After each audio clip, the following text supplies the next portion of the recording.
ఇక ఏందన్నా రిజల్ట్స్ నేడు లోక్సభ రిజల్ట్ ఫలితాలపై పార్టీల నజర్. తెలంగాణలోని 17 లోక్సభ నియోజకవర్గాల ఫలితాలు నేడు కానున్నాయి. మంగళవారం ఉదయం 8 గంటలకు ఓట్ల లెక్కింపు ప్రక్రియ మొదలు కానుంది. తొలి ఫలితం మధ్యాహ్నం 1 గంటకు వరకు వెలువడే అవకాశం ఉంది. తుది ఫలితం సాయంత్రం 6 గంటల వరకు వచ్చే అవకాశం ఉంది. తొలి ఫలితం నిజామాబాద్ లోక్సభ నియోజకవర్గంలో వెలువడనుంది. ఈ నియోజకవర్గంలో కేవలం 15 రౌండ్లలో ఓట్ల లెక్కింపు పూర్తి కానుంది.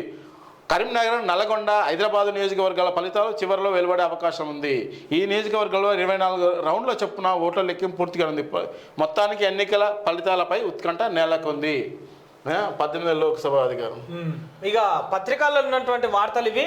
ఇక మొత్తం రిజల్ట్స్కి సంబంధించిన మాత్రం అప్డేట్స్ మళ్ళీ ఇస్తాం ఖచ్చితంగా మార్నింగ్ న్యూస్లో.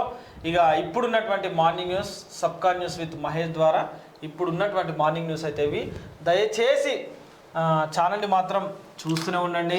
సబ్కా న్యూస్ విత్ మహేష్ ద్వారా ఉదయం రోజు పత్రికల్లో ఉన్నటువంటి వార్తలు అయితే చెప్తూనే